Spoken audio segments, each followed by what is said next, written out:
Hey everybody, welcome back to the Midnight Paint and Body channel. In this video, I'm just going to take you through the steps of some pretty basic dent repair.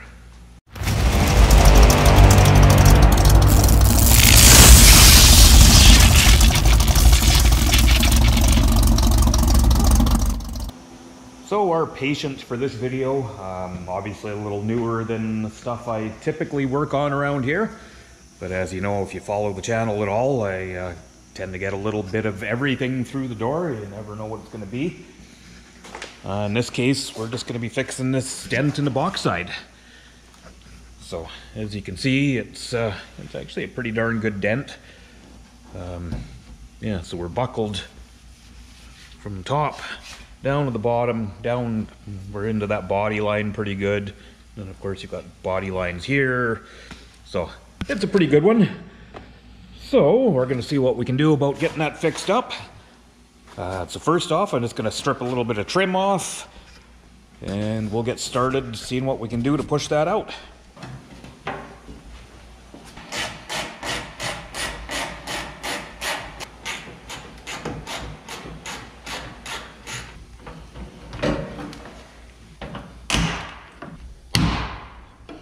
So something to be prepared for when working on modern vehicles is all these stupid one-way clips. So as you can see, there's like a lot of them. And what do we get? 1, 2, 3 survived. The rest broke. And that's common. They're designed to be one way. So luckily I do have those in stock for putting it back together, or else I'd be scrambling to order clips. But so yeah, just something to keep in mind if you're going to tackle something like this yourself. Okay, so our next step, I'm going to start pushing this out. I'm going to be starting with porta power, just a small hydraulic ram. Now, I'm not going to just start pushing it right in the dead center of that dent. So you can see where we've got that sharpest crease down here at the body line. I'm going to start actually pushing right about there and start working that out, and then I've got a little access there where I can kind of help the panel along there. So we'll just kind of see how that works out. Alright, so we're still a little too sharp for this to pull out easily, but you can see we've got that big kink in the bottom worked out, so that's going to take a lot of the pressure off of this.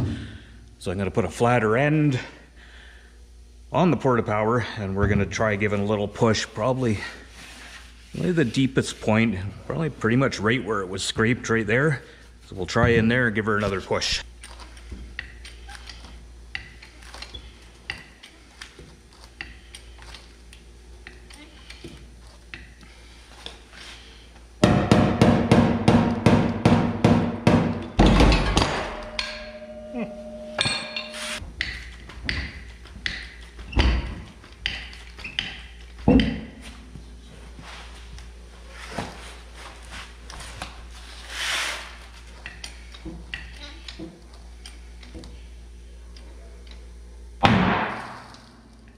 There we go.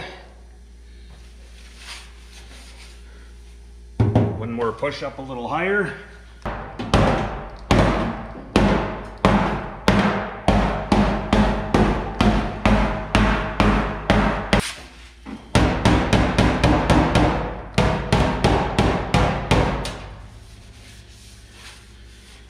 All right, so we're getting there. So you can see, actually kind of tough access on this because it overhangs so far underneath. You've got to get way up and then way in. And all of the inner panels on this are actually welded. I thought I'd be able to unbolt these and just get them out of the way, but that is not the case on these new trucks. So we're actually really close there. We're just about got her to where we can take it down for some filler. I'm just going to work out a couple of these little spots just a little bit more, but we are pretty much there. So I did a little bit more hammering on the inside of the panel just to get the small low spots out, but we're feeling all really good now. So we're ready to strip the paint off to prepare for body filler. Now I don't like to use like a grinder with a really coarse disc. I'll typically use just this 8-inch sander. with, and that's just a 60 grit disc on there. I like to take them down like that, just kind of low speed. You don't want a lot of heat. And the other thing, when doing this kind of repair, now it might feel like, okay, you've got a low there, and a bit of low there, and a bit of low there. To try and patch in filler there and there and there, it's just going to give you way more work. The best thing to always do is to fill big. I'm going to strip this out beyond the dent, and we're going to be putting body filler over this entire thing. But it's going to be a really small amount because I've brought the metal out to where it needs to be. There's no real low spots, but that's just going to make it easier to level the surface with that body filler using one uniform coat. So I'm going to get stripping that off and we'll move on to that.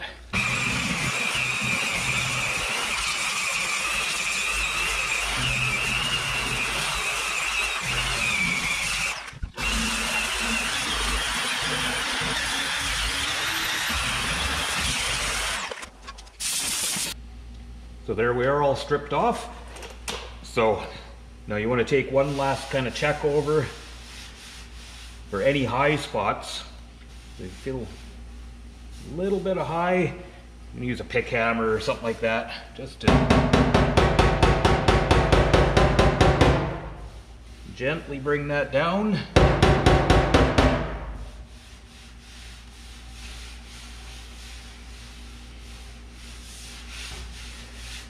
All right, so that all feels good.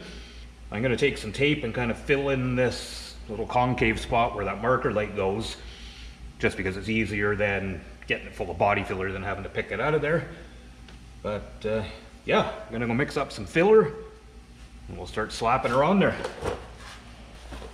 Okay, so here we have the dreaded body filler.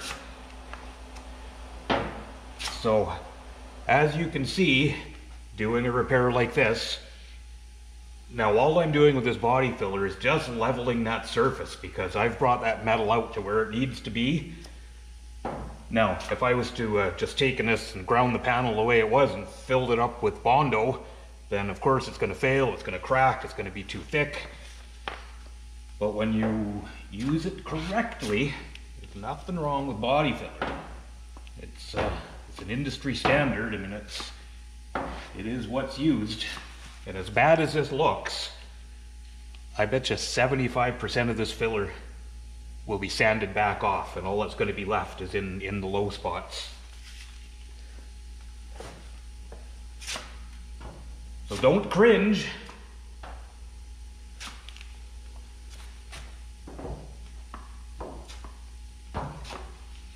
We've all seen that, or talked to that guy at the car show or whatever that's got the restored classic car. Restored without Bondo, it's all metal. No, it wasn't. That's not a thing. Even when you're putting all new metal in a car, the joints, the low spots, everything gets finished off with body filler.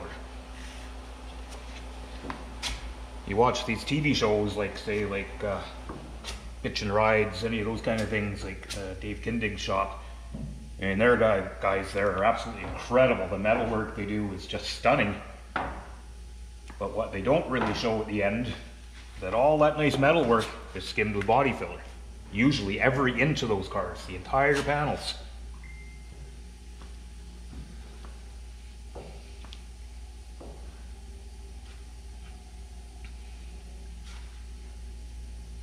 And something I've been asked a lot, you know, when people bring me stuff to repair is, can that dent just be popped out? No, it doesn't really work that way, unfortunately. I mean, yeah, it can be popped out just like we did here, but then it still needs to be finished off with some filler. And I will say too, the way I use this stuff, I put it on fairly heavy because I like to finish in one coat. You don't want to be, if there are some lows, you don't want to be reapplying if you can help it. I just find it finishes nicer. But that's just me. So that was definitely way heavier of an application than what this actually needs to fill what's there. But I just find as I take that down now, take it down all level, it's just going to be smooth and uniform when I'm done. So I'm going to let that cure for 10 minutes. and we'll start sanding her off. So our filler's cured up. I'm just going to start by knocking it down with an 8-inch mud buster, and then we'll move on to a block from there.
So there's our repair done. So we are ready to mask this up for some primer. Just gotta sand that back a little farther with probably some 320 grit. So as you can see, like I was saying, the way I do this, I like to put the filler on a little heavier and then it's one coat. I don't like having to reapply filler if you don't have to. And you know, doing body filler, it's a funny thing. Some guys have a really good feel for it, some guys don't. I've been in this trade a long time. I've worked with guys who were lifelong body men, who were fantastic body men. But when it came to body filler, they were kind of terrible at it. And I've worked with other guys who would finish it off where you run your hand over and it felt so smooth it's like you could just paint the damn thing and it was ready. But so everyone's different. Don't get me wrong, I'm not saying I am any better than anybody else. I'm a half decent body man. I'm a painter by trade. That was kind of my trade coming up through the years in collision shops before ending up in estimating and even management, believe it or not. But yeah, so it's pretty much the end of the day. I'm gonna move some stuff around, get this around the other side of the shop into the booth, and then we can get some primer on it first thing in the morning. And then if I get a heat lamp on it, I'll probably even get it prepped up tomorrow and maybe painted or just ready to paint for Monday morning. It's Friday tomorrow. So I'm gonna move some stuff around. We'll see you guys in a bit.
Oh, for crying out loud. Done this a million times and I always remember to check clearance on these big trucks, but not this one. Guess I was in a hurry.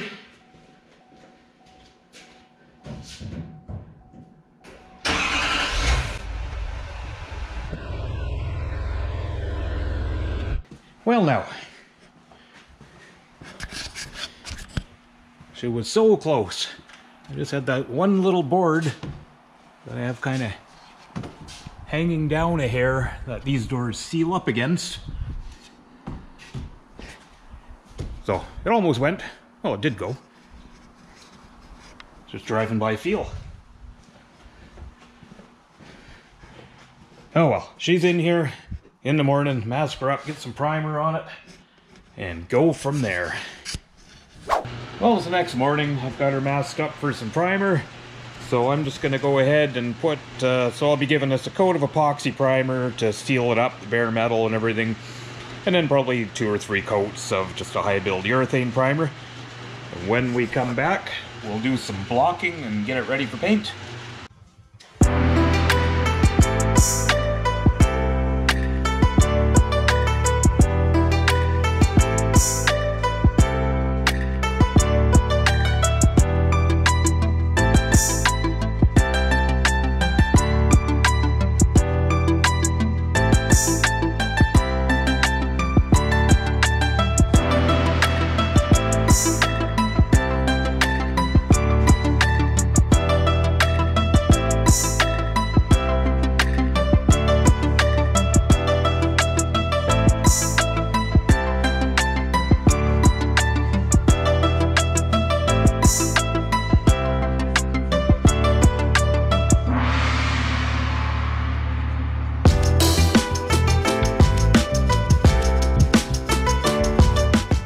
Well, let's start with some basic prep work. So our primer's all cured up. I've had a heat lamp on it for a couple hours. So I'm going to start with kind of a round block to get into this curved area. Start kind of smoothing that out a little bit.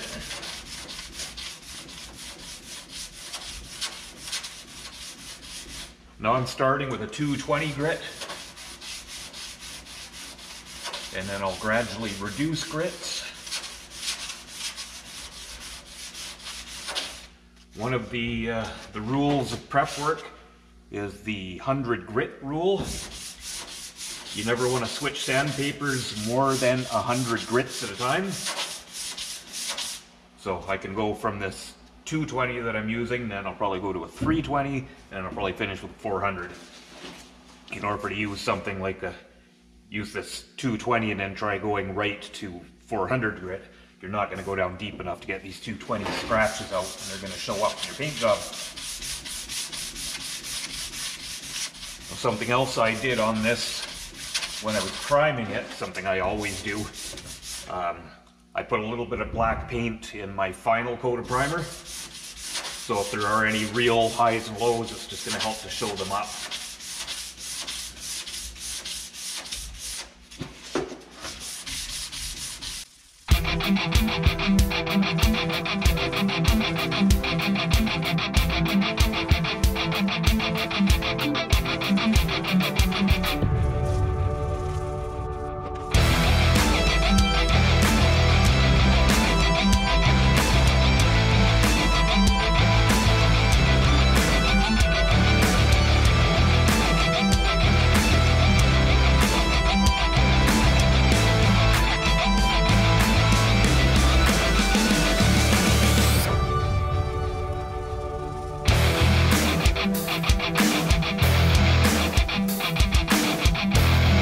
So you can see we're spending a little extra time on your body work pays off.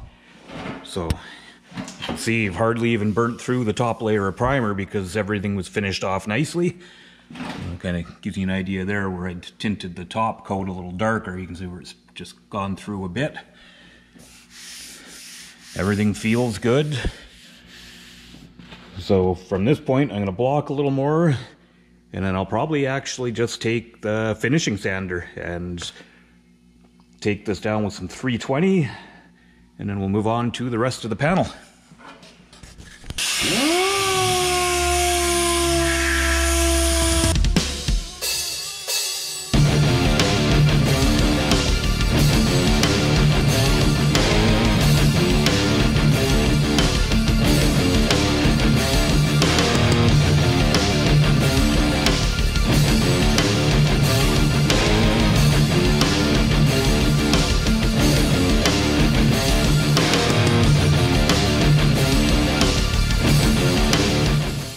So we've got our initial sanding done. We're all blown down. So next thing we want to do, look super closely at your panel. Now I think that's actually something in the primer, not a pinhole, but I'm going to circle it anyway. The few little spots that could potentially be pinholes. There is for sure a pinhole right there.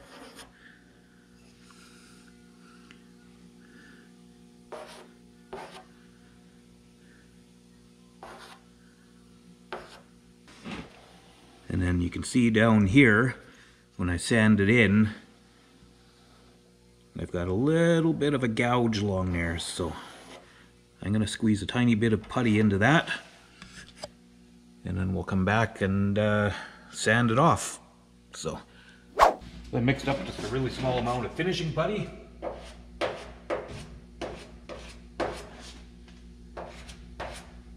Just gonna squeeze just the tiniest bit into those pinholes.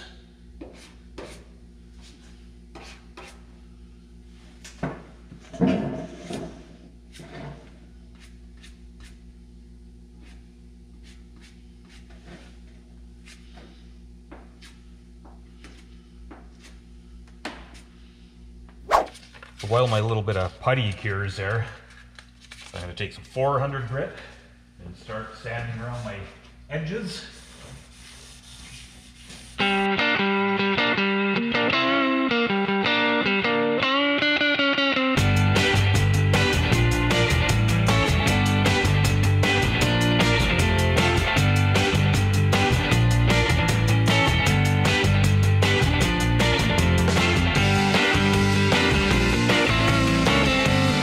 So every job is different, of course. Now, if this was somebody's shiny town truck, I would most likely have taken more pieces off. I would have taken that top bed rail cap off and some other plastic bits. In this case, this is a work truck, so some of that stuff I'm just going to mask. I'll keep the bed rail cap on. I mean, it's got a headache rack bolted on top of it. So, and yeah, it just keeps the cost down a little bit sometimes. Everything depends on the job. And so still, as this cures up, I'm going to move on to sanding the rest of the panel. Now, typically with a base coat, clear coat paint system, you finish your repair area, and then you're going to sand the rest of your panel with usually like an 800 or 1000 grit sandpaper. And then what you're doing, you're putting your color, your base coat, over the repair. You kind of blend out your color, and then you clear coat the rest of the panel. In this case, I'm going to probably sand most of the panel just with 400 grit because it's black, because it does have some other marks and stuff in it. I'll probably just be putting paint over most of the panel. So I don't need to finish with the really fine sandpaper when that's the case. I'll probably 400 up so far, and I'll probably 800 grit just the front part. Now, the reason we do that, you know, if I end the paint in about here, then we're absolutely for sure maintaining our factory color match between panels by not putting the color all the way up to the next panel.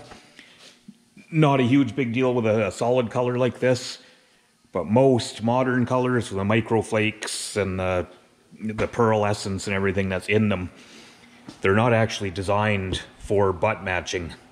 You know, to just paint that door right to the edge with one of those really bright metallic pearl colors, it's really, really low probability that you're going to match the adjoining panel. That's why we blend those colors. Those colors are designed to be blended. So, anyway, I'm going to move on with a bit of sanding here.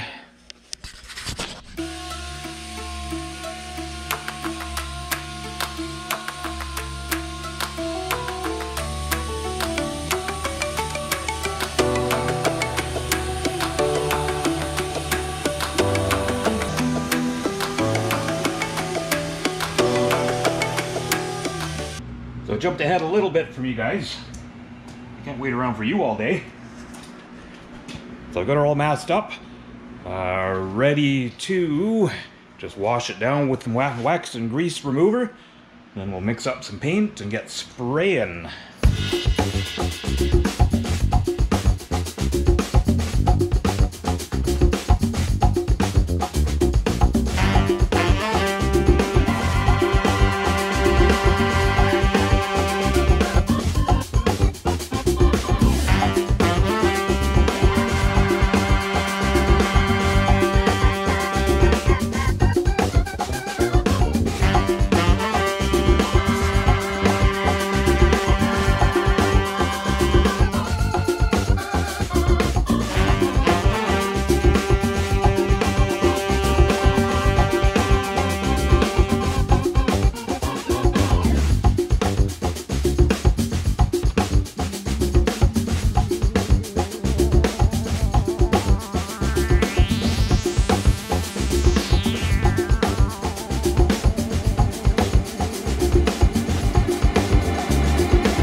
Well, good morning.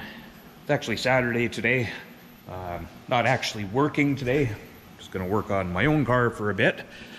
But I figured I'd bring you guys in for a look at the box side we did before I unmask it. So she sat overnight, so everything's nice and cured up. So it looks really good. I'm happy with the finish and everything on it. So I'm gonna strip this thing down, and then yeah, I'll bring you guys back on Monday and we'll do that little bit of assembly, get it ready for the customer, and have one last look at it. Well, here it is, guys, all put back together. Pretty much ready for the customer. All I have to do is give it a quick wash and she's ready to go.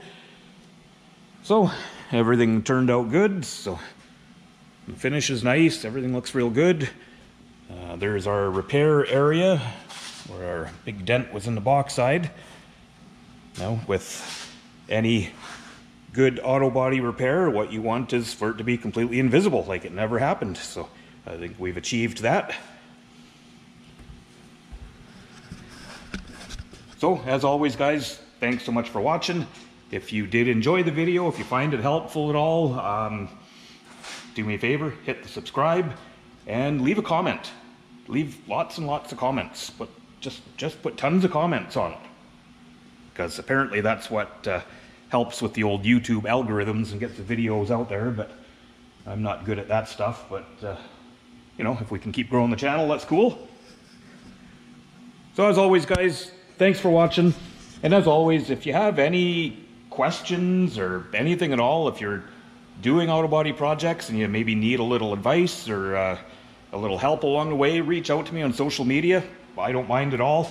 I always like kind of helping guys out when I can. I'm not the absolute expert on anything, but I know a little bit of auto body stuff, and if I can help guys out, I always enjoy that. So, okay guys, thanks for watching. See you on the next one.